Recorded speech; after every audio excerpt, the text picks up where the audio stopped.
हमारा कस्बा है कांधला जी। हमारे एक व्यापारी भाई हैं दीपक जी, उन्होंने अपने घर पे होर्डिंग लगाया है कि मैं पलायन करना चाहता हूँ। तो मैं सोच रहा था कि भाई वो पलायन किस वजह से करेंगे, तो मैं उनसे मिलने गया था। तो उन्होंने मुझे बताया कि वो यहाँ डीआईजी से मिले, यहाँ के एक क्षेत्रीय विधायक को उन्होंने अपनी समस्या बताई, भाजपा के लोगों को समस्या बताई, एसपी को उन्होंने इन्फॉर्म किया, लेकिन कोई सुनवाई नहीं हो रही है। और दबंगों ने उनके घर पे कब्जा कर लिया, दुकानों पे ताले लगा दिए। तो लॉ एंड ऑर्डर सिचुएशन बेहद ख़राब है, जबकि Yogi ji law and order हमेशा यहीं कैराना में आए तो पलायन की बात। जी, मैनिफेस्टो की आपने बात कर दी। मैनिफेस्टो अगर हम बीजेपी के सरकार के होर्डिंग देखते हैं तो वो विकास के नाम पे वोटिंग मांग रहे हैं और दावा कर रहे हैं कि 350 प्लस जो सीटें हैं वो भाजपा की बार जीत रही है। क्या लग रहा है? देखिए, मुझे तो जो मेरे युवा साथी हैं बड़े तेज़ तर्रार हो गए आजकल। जैसे आज सुबह ही मेरे एक युवा साथी ने मुझे दिखाया कि दिल्ली में इन लोगों ने करीब करीब 3000 होर्डिंग लगाए योगी जी ने। अरे भाई, आप उत्तर प्रदेश में सरकार चलाते हो, दिल्ली में होर्डिंग किस लिए लगा रहे हो? हमारे पैसे के, हमारे टैक्स के। फिर मैंने सुना कि यही वाले होर्डिंग गुजरात में भी लगे हैं, महाराष्ट्र में भी लगा दिया आपने जाके। अरे भाई, आप उत्तर प्रदेश में काम कर रहे हो, यहाँ काम होगा अपने आप, आपको वोट मिल जाएंगे। दिक्कत बीजेपी की यही है, हर वक्त इलेक्शन मोड में है और जनता के पैसे को पानी की तरह एडवर्टीजमेंट। नमस्कार जी दोस्तों, स्वागत आप सबका बेबाक न्यूज़ 24 के फेसबुक और यूट्यूब चैनल पर। मैं मलिक। तो भाई, आज मौजूद हैं शामली विधानसभा क्षेत्र में, और शामली में हमारे साथ मौजूद हैं डॉक्टर विक्रांत चावला जी, जो काफ़ी युवा, एक बार आप देख सकते हो इनका चेहरा, काफ़ी युवा, काफ़ी सूझबूझ वाले और राष्ट्रीय लोकदल के काफ़ी जुझारू नेता हैं, नए नेता हैं, नया जोश है और नए विचार हैं। तो सबसे पहले तो नमस्कार चावला जी। नमस्कार। नमस्कार। ठीक हो जी? जी बिल्कुल ठीक। चावला जी, यही है कि सरकार के 5 साल गए हैं। पहले तो एक शिक्षित होने के नाते, युवा होने के नाते, राजनीति से परे है सवाल, कैसे देखते हो इन 5 सालों को? उत्तर प्रदेश में जब भारतीय जनता पार्टी पिछला चुनाव लड़ रही थी 2017 का, तो बहुत सारे वादे युवाओं से किए थे जी। शिक्षा को लेके बहुत वादे हुए थे, किसानों को लेके बहुत बड़ी बड़ी घोषणाएं, नरेंद्र मोदी जी आते थे, बड़ी घोषणाएं करते थे। तो लोगों ने विश्वास किया और खूब वोट दिए। एक तरफा सरकार बनी, पूर्ण बहुमत की सरकार बनी, उधर मोदी जी की सरकार थी सेंटर में। तो काफ़ी उम्मीदें थी, पर अब जिस तरह का माहौल देखने को मिला, इनका जो काम देखा है, कोरोना में जिस तरह का मिसमैनेजमेंट हुआ, युवाओं की जिस तरीके से नौकरियां गई हैं, नई नौकरियां तो मिली नहीं। किसानों को आपने देखा है कितना तगड़ा आंदोलन हुआ, पश्चिमी उत्तर प्रदेश तो पूरा ही, मुझे लगा बॉर्डर्स पे बैठे थे सारे युवा। तो मुझे नहीं लगता किसी भी मोर्चे पे सरकार सफल हुई है। मतलब सरकार को फेल ठहरा रहे हो आप? हाँ, मतलब ये सब चीज़ें तो सबने ही देखी हैं, ऐसा नहीं है कि मैं ही कह रहा हूँ। ये तो आप कहीं भी देखिए, तो न्यूज़पेपर्स हैं, रिपोर्ट्स हैं, कहीं भी देखेंगे तो। और मैं तो क्षेत्र में रहता हूँ, युवाओं से मिलता हूँ, किसानों से मिलता हूँ, तो सब लोगों का यही भाव है। मैं तो वो भाव आपसे बताने का काम कर रहा हूँ। अब बातचीत करते हैं जी चुनाव पे, क्योंकि चुनाव बिल्कुल सिर पे हैं। जैसे जैसे सर्दियाँ बढ़ रही हैं, वैसे वैसे चुनाव की गर्मी बिल्कुल बढ़ती जा रही है। आपको भी देख रहे हैं, काफ़ी जोश में, उत्साह में लग रहे हो। तो पब्लिक का क्या कुछ मूड आपको अब की बार लग रहा है? देखिए, पब्लिक का मूड जो हम समझ पाए, गठबंधन के बाद बहुत अच्छा रिस्पांस हमें देखने को मिल रहा है कि भाईचारे का एक संदेश चौधरी अजीत सिंह हमारे बीच छोड़कर गए। जी। आज वो होते तो बात कुछ और होती, लेकिन वो भाईचारे पे बात करते रहे जीवन भर। आज अखिलेश जी का, जैन जी का, महान का, प्रगतिशील पार्टी का, ये सब लोग एक साथ आ गए हैं। और ये समय की मांग भी थी, लोग चाहते थे कि ऐसा हो, समाज में भाईचारा बनाने के लिए। और जो प्रॉब्लम्स हैं, जो समस्याएं हैं हमारे क्षेत्र की, प्रदेश की, उनको सॉल्व करने के लिए आज इनका साथ आना ज़रूरी था। जब से साथ आए हैं तो ऐसा लग रहा है कि एक तरफा होने जा रहा है चुनाव और गठबंधन इस बार सरकार बनाएगा। जी। तो हम फिलहाल शामली में हैं जी, तो ज़्यादातर बातचीत शामली की करेंगे। जी। शामली के पिछले 5 साल कैसे बीते? क्या विकास हुआ या फिर नहीं हुआ? शामली में मैं थोड़ा और पीछे लेके जाता हूँ आपको। मैं 98 में 12th पास किया था। मुझे लगता है शिक्षा का स्तर उस समय ज़्यादा बेहतर था अब के मुकाबले। ये मैं गवर्नमेंट इंस्टीट्यूशंस की बात कर रहा हूँ, या प्राइमरी जो स्कूल्स हैं उनकी बात कर रहा हूँ। हाँ, बिल्डिंग्स अच्छी हुई हैं, लेकिन अगर आप इन स्कूलों में जाएंगे, आप तो पत्रकार हैं, घूमिए इन स्कूलों में, तो पढ़ने वाले बच्चे पढ़ते हुए कम दिखाई देंगे आपको। और कोरोना में तो बहुत तगड़ा मिसमैनेजमेंट हुआ एजुकेशन का, फीसेस ज़्यादा ली गई। जी। भाई, मैं मानता हूँ एजुकेशन बदलाव लेकर आती है, उस पर काम बिल्कुल नहीं हुआ 5 साल में। और अभी अभी आज ही की मैं आपको घटना बताता हूँ कि हमारा कस्बा है कांधला, जी हमारे एक व्यापारी भाई हैं दीपक जी, उन्होंने अपने घर पे होर्डिंग लगाया है कि मैं पलायन करना चाहता हूँ। तो मैं सोच रहा था कि भाई वो पलायन किस वजह से करेंगे, तो मैं उनसे मिलने गया था। तो उन्होंने मुझे बताया कि वो यहाँ डीआईजी से मिले, यहाँ के एक क्षेत्रीय विधायक को उन्होंने अपनी समस्या बताई, भाजपा के लोगों को समस्या बताई, एसपी को उन्होंने इन्फॉर्म किया, लेकिन कोई सुनवाई नहीं हो रही है। जी और दबंगों ने उनके घर पे कब्जा कर लिया, दुकानों पे ताले लगा दिए। तो लॉ एंड ऑर्डर सिचुएशन बेहद ख़राब है। जबकि Yogi ji law and order हमेशा यहीं कैराना में आए तो पलायन की बात कर रहे थे। उनके भाषण में वो देवबंद में हैं, या अभी पीछे सहारनपुर में भी आए थे यूनिवर्सिटी, लेकिन शिक्षा की बात नहीं करते। जब वो उस तरह के मंच पे खड़े होते हैं, कैराना आते हैं, तो रोजगार की बात नहीं करते, किसानों के भुगतान की बात नहीं करते, फसलों के दाम कैसे बढ़ेंगे इसकी बात नहीं करते, किसानों की आय दुगनी करने की बात कर रहे थे। उन्होंने 25 रुपये बढ़ाए गन्ने पे, तो 5 साल में 25 रुपये बढ़ाए। डीजल पेट्रोल पे कितने पैसे बढ़ाए? 67 रुपये था जब वो सरकार में आए डीजल, आज 96 डलवाया मैंने अपनी गाड़ी में। तो आप समझो, यानी यहाँ पे ग्रोथ हुआ 60, मतलब आप समझिए कि 67 से अगर आप 96 आएंगे तो करीब करीब 50% ग्रोथ हो गया। जी और आपने मुझे 300 रुपये पे 5 रुपये बढ़ाए। अगर 1 साल के हिसाब से लगाऊं, चलिए मैं 25 रुपये पूरे ही लगा लेता हूं, तो यहाँ पे आपने कितने % बढ़ाया? जी तो आप तो बिल्कुल हमें, मतलब किसान को खासतौर पे उल्लू समझती है भाजपा सरकार। लेकिन किसानों के बेटे बड़े पढ़े लिखे हो गए हैं और इस बार ठीक कर देंगे दिमाग इनका। पक्का लग रहा है। जी बिल्कुल पक्का लग रहा है। तो अब की बार आप जो है जनता के सामने जा रहे हो, लगातार क्षेत्र में घूम रहे हो, तो किन किन मुद्दों को लेकर जनता के बीच में आप जो है जा रहे हो? देखिए, हमने तो 31 अक्टूबर को राष्ट्रीय लोकदल का मैनिफेस्टो लखनऊ से जारी कर दिया था। और जयंत चौधरी अकेले ऐसे नेता निकले उत्तर प्रदेश में जिन्होंने ये हिम्मत की कि उस मैनिफेस्टो पे 4 महीने काम कराया। हम सब लोगों से काम लिया उन्होंने। हम लोग उसी समय जनता के बीच गए थे। हमने जनता से पूछा, भाई आप किस तरह की सरकार चाहते हो, आपके मुद्दे क्या हैं? उसमें 1 करोड़ युवाओं को रोजगार देने की बात उन्होंने 5 साल के अंदर की है। उसमें गन्ना किसानों का जो उनको राशि मिल रही है उसे दुगना करने की बात हुई है। किसान सम्मान निधि जो है, श्रमिकों के लिए बात की है। और शिक्षा पे बात हुई है। महिलाओं के लिए 50% रिजर्वेशन की बात उसमें की है। तो यही सारे मुद्दे, एक घोषणा पत्र है जो हमने तैयार कर लिया है, तो वो हम लेके जाते हैं जनता के बीच। जनता बहुत अप्रिशिएट करती है। सबसे अच्छी बात जो मुझे लगी, उन्होंने एक बहुजन उदय अभियान हम लोगों को एक डिज़ाइन करके दिया, लोगों से बात की। तो उसमें हम गांव में जाते हैं, हम जो सर्व समाज के लोग हैं और उसमें भी जो दबे कुचले लोग हैं, जो निचले तबके के लोग हैं, उनके बीच बैठते हैं और उनसे बातें करते हैं, उनकी समस्याओं को पूछते हैं। उनकी समस्याओं का निदान या तो वहीं पे करते हैं या फिर उसे अपने मैनिफेस्टो में डालने का काम करते हैं।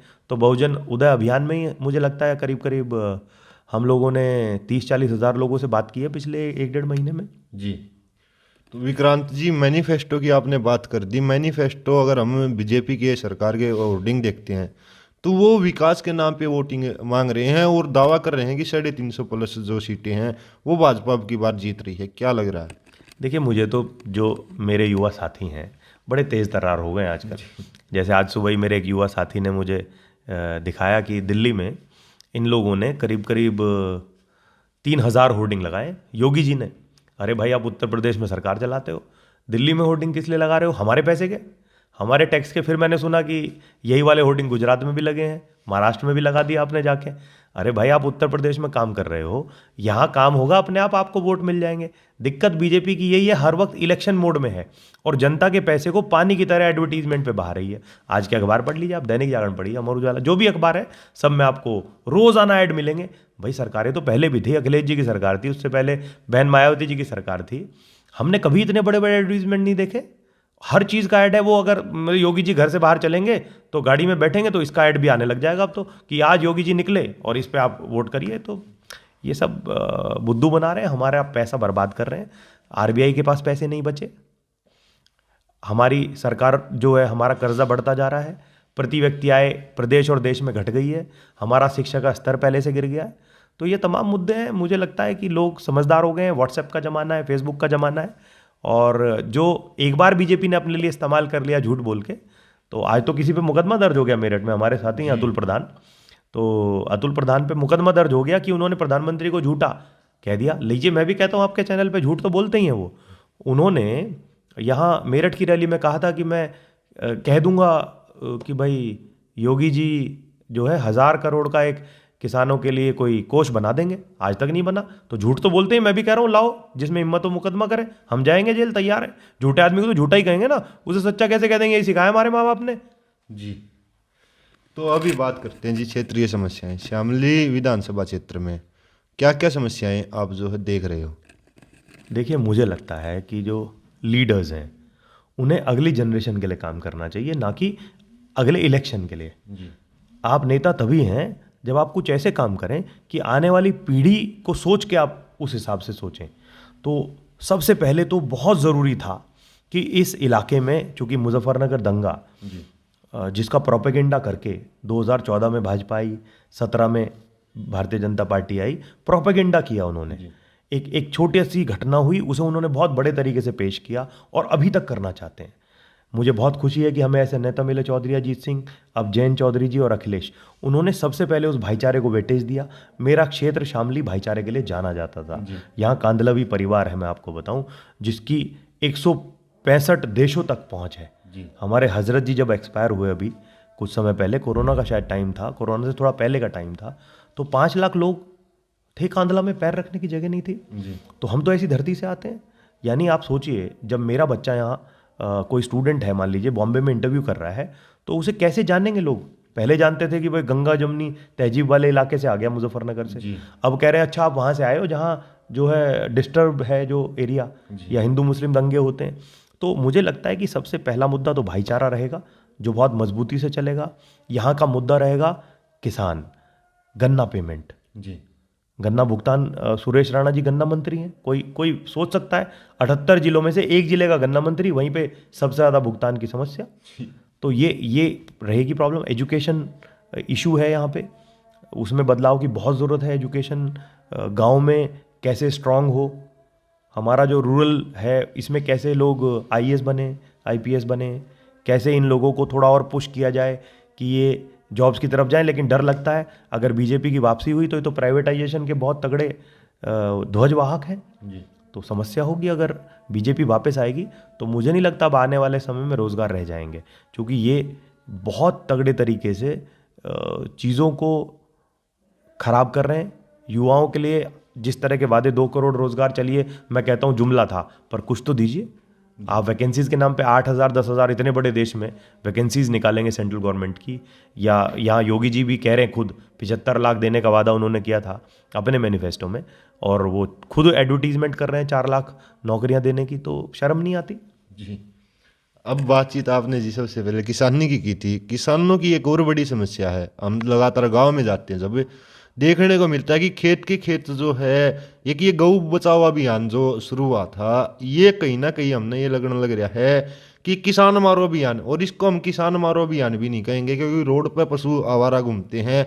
अभी सर्दी का समय है, एकदम आग आ गया, एक्सीडेंट हो गया, तो लोग मारो अभियान बन रहा है। इसका क्या कुछ असर लगने लग रहा है? हमने बहुत चिल्लाया इस पे, अक्षय भाई आप बिल्कुल ठीक कह रहे हैं। और हम इस समय मेरे गांव में बैठे हैं।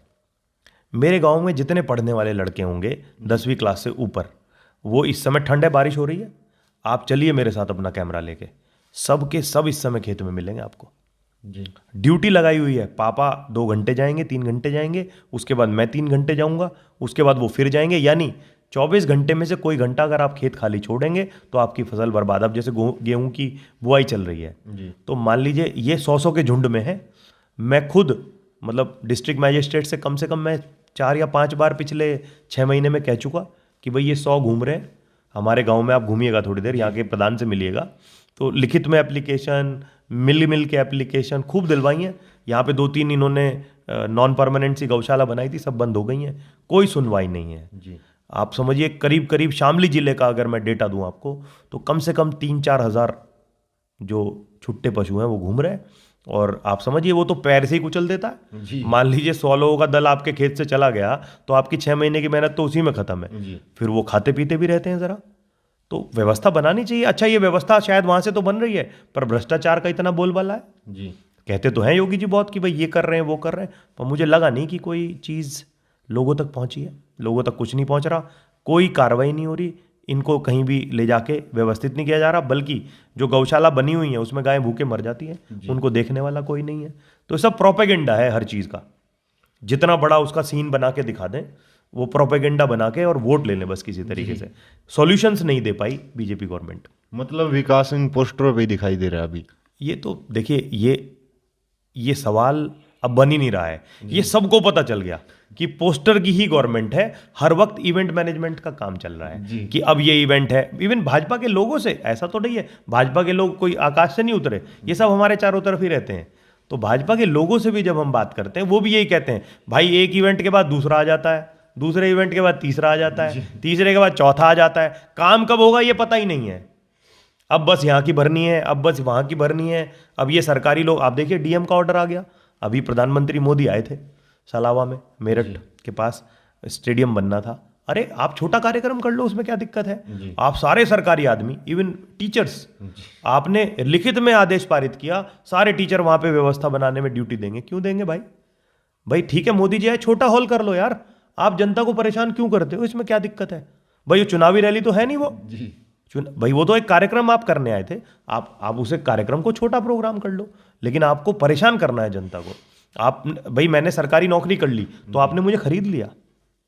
तो ये सिस्टम बदलने की बात है, और मुझे लगता है इसके लिए नौजवान की ज़रूरत है, इसके लिए पढ़े लिखे लोगों की ज़रूरत है, क्योंकि वही इस नए सिस्टम को चेंज कर पाएंगे। और हमारे पास दोनों नौजवान हैं, हमारे पास Chaudhary Jayant Singh London School of Economics से पढ़े हुए, हमारे पास अखिलेश यादव राजनीतिक अनुभव भी है, बाहर से पढ़ाई भी की है, गाँव में भी रहे, सफाई में रहे, सब पता है। तो चौधरी जयंत सिंह सांसद भी रह चुके, हार भी चुके, तो सारी चीज़ें देख ली ना दोनों ने, और अब हाथ मिलाया तो मुझे लगता है कि जनता भी साथ आएगी और सरकार बनेगी उत्तर प्रदेश में गठबंधन की। विक्रांत जी, जैसे क्षेत्र में हम घूम रहे हैं, लगातार घूमने लग रहे हैं, एक और समस्या आपके क्षेत्र की जो हमें देखने को मिली, परिवहन का बहुत ही बुरा हाल है। आपने जैसे स्कूलों का तो कह दिया, एक तो स्कूल गाँव वाइज नहीं है, स्कूल दूर हैं तो जाने के लिए परिवहन भी नहीं है। हमने पैदल छात्राएं जो है भरी दोपहर में या सुबह पैदल छात्राएं रोड के ऊपर चलती हुई देखी हैं। इसका क्या कुछ समाधान हो सकता है? देखिए, मैं ये देखता हूँ, हमारे यहाँ एक विधायक है संगीत सोम जी, ये सरधना के विधायक हैं। तो मेरठ में कुछ बसें मिली, तो संगीत सोम जी चूँकि सरधना के विधायक हैं, तो मेरठ से सरधना उन्होंने बस ले ली फटाक से। जी। तो यानी चीज़ों को आप शामली में तो मुझे उस तरह की कोई बस दिखती नहीं, एसी बस है वो बेसिकली। तो वो कुछ जगह मिलती है, यानी जहाँ बाहुबली विधायक हो, मुझे ऐसा लगता है कि भाई डरते भी हैं। जैसे योगी जी को मुख्यमंत्री बना दिया था, चूंकि नाम तो कहीं था नहीं, सिन्हा जी का नाम था, आईआईटी के पास आउट हैं सिन्हा जी, लेकिन उनको जो है हटा दिया रेस से। योगी जी, भाई मुझे एज ए एकेडमिशियन मुझे नहीं लगता योगी जी को मुख्यमंत्री बनाना चाहिए था। क्या क्वालिफिकेशन है उनकी, क्या चीज़ है? केवल आपको हिंदुत्व का मुद्दा आपको आगे ले के जाना था, ध्वजवाहक आपको योगी जी दिखाई दिए। आप किसी पढ़े लिखे आदमी को देते हमारा प्रदेश, अब वो बार बार कहेंगे कि भाई हमें अली नहीं चाहिए, बजरंग बली चाहिए, तो मेरे बच्चों को आप गलत स्टेटमेंट देके क्यों गलत भावना भड़का रहे हो आप उनकी? तो मैं तो बिल्कुल पसंद नहीं करता इस तरह की चीज़ें, और ना ही हमारी पार्टी का नेतृत्व पसंद करता है।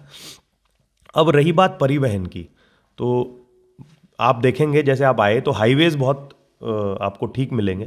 ये भी उस समय के जब कांग्रेस के टाइम पे सब पास हो गए थे, और उन पे अब ज़मीनें भी अधिग्रहण हो गया था, सब हो गया, वो बना दी। लेकिन जो क्षेत्रीय विधायक होंगे या हमारे जो सांसद हैं, कोई काम नहीं किया उन्होंने। अभी आप मेरे गांव चल के आए होंगे, सारी सड़क टूटी हुई मिली होगी आपको।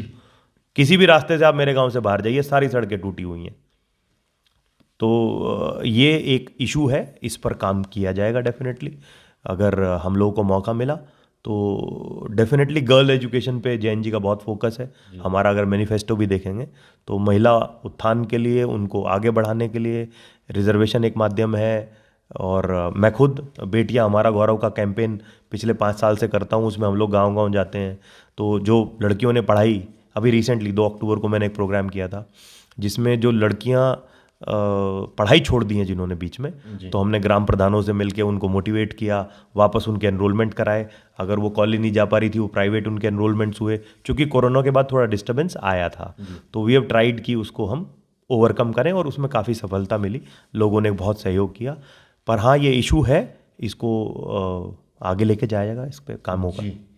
तो विक्रांत जी, अब हम बातचीत करें, आप लाइन में हो टिकट में, अगर आपको पार्टी टिकट दे देती है तो फिर आप शामली के लिए क्या कुछ करोगे?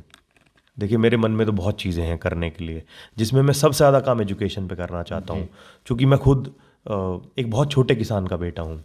हमारे यहाँ 6 बीघा ज़मीन फादर के पास थी मेरे, और वो 3 भाइयों को हमको पढ़ा रहे थे। तो मेरी माताजी ब्याज पे पैसे लेके आती थी और फीसेस जमा होती थी बड़े भाइयों की। मैंने ये साफ देखा। मैंने ट्यूशन्स नहीं लगाई कभी भी, शायद इसीलिए बहुत स्ट्रांग भी रहा, टॉपर भी रहा, क्योंकि वो टीचर्स को पता था कि ज़्यादा पैसे नहीं ला पाएगा, तो वो पढ़ाते अच्छे थे, मैं उनसे डिस्कस कर लेता था। तो मुझे लगता है वैसे ही बच्चे बहुत ज़्यादा हैं, यानी ज़्यादातर बच्चे मेरे जैसे ही हैं आज भी मैं देखता हूँ। तो एजुकेशन पे काम करने की सबसे ज़्यादा ज़रूरत है, क्योंकि अगर एक बच्चा परिवार का ठीक निकल जाए तो उस परिवार की 3 पुश्तें अच्छी चलती हैं। तो मेरा तो सबसे ज़्यादा फोकस एजुकेशन होगा, क्योंकि जैसे मैं देखता हूँ मेरे इलाके में ज़्यादातर जो हमारे युवा हैं वो दौड़ भाग बहुत करते रहते हैं। तो मैं जब उनसे मिलता हूँ, बहुत सारे प्रोग्राम्स उनके साथ करता रहता हूँ, तो उनकी सारी बातें मुझे पता है।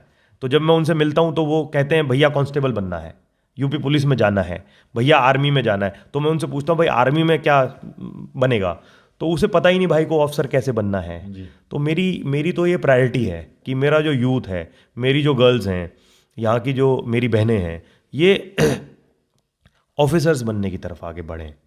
अगर प्राइवेट कंपनी में भी काम करें तो मैनेजर बनने की तरफ आगे बढ़ें। अगर वो सेना में जा रहा है तो वो लेफ्टिनेंट बनने की बात करे। अगर वो बैंक में जा रहा है तो क्लर्क बनने की बात नहीं करे, पीओ बनने की बात करे। मेरा सबसे ज़्यादा फोकस 5 साल, मतलब मेरा मन है कि अगर आशीर्वाद मिला और जनता ने मुझे चुना तो मैं कॉलेजेस घूमूंगा सबसे ज़्यादा जी। और मैं कोशिश करूंगा कि मेरे जितने युवा कॉलेज जाते हैं उनकी अटेंडेंस उन कॉलेजेस में बढ़े, जी। क्लास चलें, और जो ग्रेजुएशन का कोर्स है उसे वो बहुत सॉलिड तरीके से तैयार करें। क्योंकि मैंने बहुत इंटरव्यूज़ दिए लाइफ में, तो इंटरव्यू में वही पूछा जाता है जो आपने ग्रेजुएशन में पढ़ा। आजकल कल्चर क्या हो गया है कि लोग ग्रेजुएशन को छोड़ के कोचिंग लगा रहे हैं। किस चीज़ की कोचिंग लगा रहे हैं? वो एक सरकारी नौकरी है। पर मुझे ऐसा लगता है कि अगर वो ग्रेजुएशन अच्छे से करेगा तो वो जॉब उसके हाथ में आएगी। दूसरा, मैं किसानों के लिए बहुत काम करना चाहता हूँ। इनकी समस्या कोई सुन नहीं रहा। गन्ना पेमेंट मुझे याद है, मतलब मुझे लगता है कि मेरे को जब मैं 3rd-4th में था तब से चीज़ें याद हैं। तो हमारे सारे जो किसान हैं वो गन्ना भुगतान के लिए परेशानी है। हमारे पास मलकपुर मिल है, 2-2 साल का पेमेंट ड्यू है। तो इस प्रोसेस को भी मैं बहुत क्लोजली मॉनिटर करने की कोशिश करूंगा। विधानसभा में उठाना पड़ा वहाँ भी उठाऊंगा, और मैं ये वादा कर सकता हूँ कि इससे लड़ेंगे जी। और इसे ठीक करेंगे।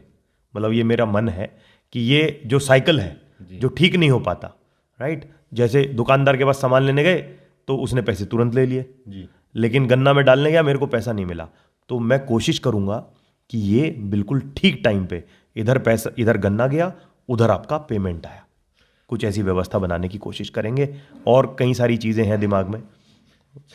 चलो जी नेताजी, वीडियो काफ़ी लंबा हो गया है, मिलते रहेंगे क्योंकि लगातार हमने तो यहीं रहना है। चुनाव तक जो भी सवाल होंगे, जो जनता पूछेगी, वो सारे करते रहेंगे। अभी तो बस ये है कि लास्ट में जो जनता है शामली की, उनसे क्या कुछ अपील करना चाहोगे?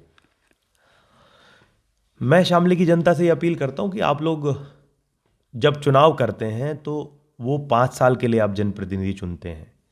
तो मैं ये नहीं कह रहा आप मुझे चुने, पर आप जो भी लोग प्रत्याशी हों, जिन भी पार्टीज से वो हों, उन पार्टीज की लीडरशिप को ज़रूर देखें, नंबर 1। दूसरे, जिसको आप वोट देने जा रहे हैं उसको ये समझ के वोट दें कि इसके अंदर जो कैरेक्टर में चीज़ें हैं, क्या वो अपने बच्चों में आप देखना चाहते हैं?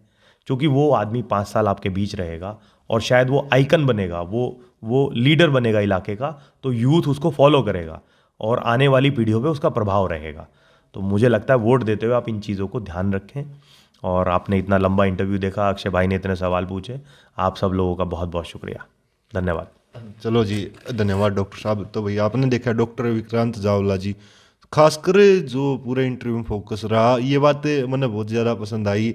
अगर इंटरव्यू लेने जाओ, हाँ, राजनीतिक मानस की अगर बातचीत करा तो राजनीतिक मानस का बहुत सारे इंटरव्यू आपने देखे होंगे। सब तो मेन फोकस रहा है कि वोट बैंक, जो वोट बैंक दिखेगा उसके ऊपर ध्यान रखेगा। लेकिन भाई साहब ने जो इंटरव्यू दिया है, सच्चाई में कहने लग रही, हाँ, इसमें कोई ये नहीं है कि हमने किसी तय वो है नफरत है या फिर डॉक्टर साहब से प्यार है।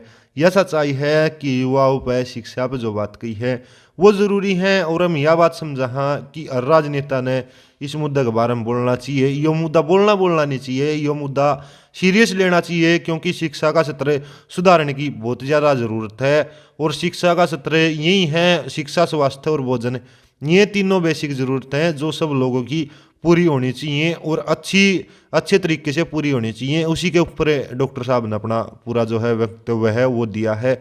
अब अगले वीडियो में फिर मिलाएं भाई। जय जवान, जय किसान, जय हिंदुस्तान।